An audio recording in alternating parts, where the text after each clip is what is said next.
आओ सभी शिवरात्रि मनाएं, शिव पूजन की थाली सजाएं, भगवान शिव को नमन करें, उनका आशीर्वाद हम पर बना रहे।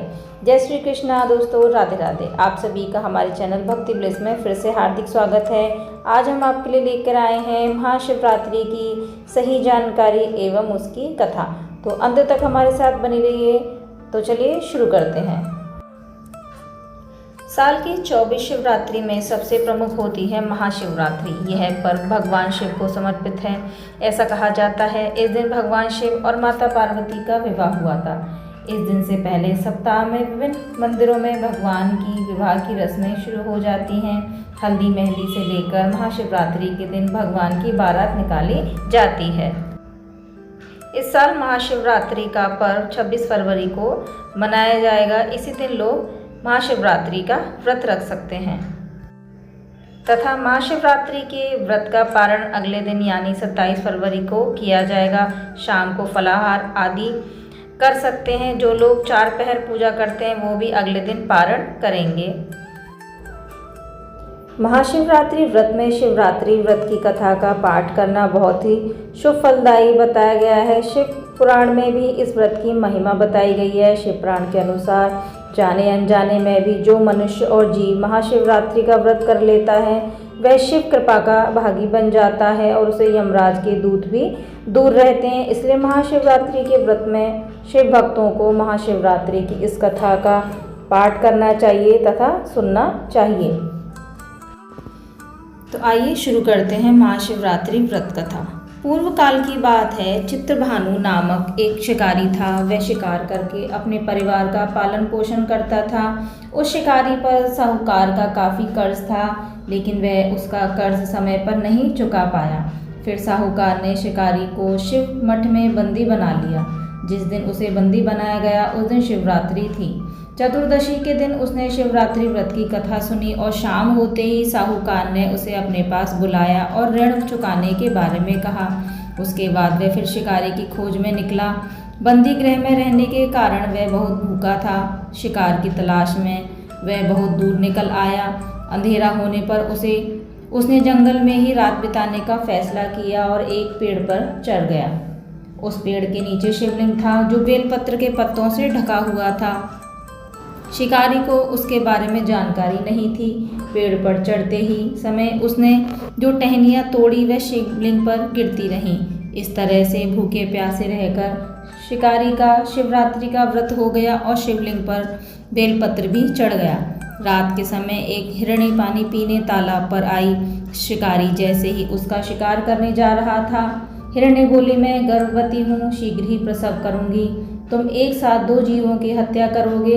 मैं बच्चे को जन्म देकर तुरंत तुम्हारे सामने आ जाऊंगी, तब मुझे मार लेना। शिकारी ने हिरणी को जाने दिया। इस दौरान अनजाने में कुछ बेलपत्र शिवलिंग पर गिर गए।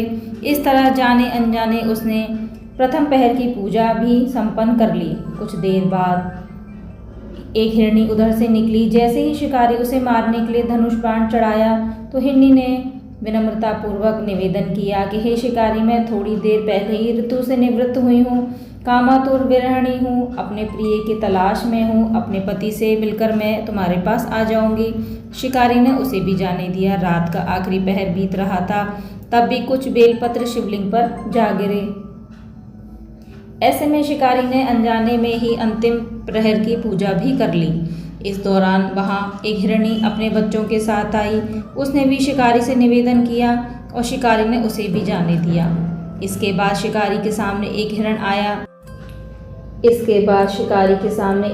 आया। शिकारी ने सोचा, अब तो मैं इसे यहाँ से नहीं जाने दूंगा, इसका शिकार करूँगा। तब हिरण ने उससे निवेदन किया कि मुझे कुछ समय के लिए जीवन दान दे दो। शिकारी ने पूरी रात की घटना उस हिरण को सुना दी। तब हिरण ने कहा कि जिस तरह से तीनों पत्नियां प्रतिज्ञाबद्ध होकर गई हैं, मेरी मृत्यु से अपने धर्म का पालन नहीं कर पाएंगी। जैसे तुमने उन्हें विश्वास पात्र मानकर छोड़ा, मुझे भी जाने दो। मैं उन सबके साथ तुम्हारे सामने शीघ्र ही उपस्थित होंगी। शिकारी ने उसे भी जाने दिया। इस तरह सुबह हो गई। उपवास, रात्रि जागरण और शिवलिंग पर बेलपत्र चढ़ाने से अनजाने में ही शिवरात्रि की पूजा पूर्ण हो गई। लेकिन अनजाने में हुई पूजा का परिणाम उसे तत्काल मिला। थोड़ी देर बाद हिरन और उसका परिवार शिकारी के सामने आ गया। उन सभी को देखकर शिकारी को बहुत ग्लानि हुई और उसने पूरे परिवार को जीवन दान दे दिया। अनजाने में शिवरात्रि का व्रत का पालन करने पर भी शिकारी को मोक्ष की प्राप्ति हुई। जब मृत्यु काल में यमदूत जीव को ले जाने के लिए आए तो शिवगणों ने उन्हें वापस भेज दिया और उसे शिवलोक ले गए।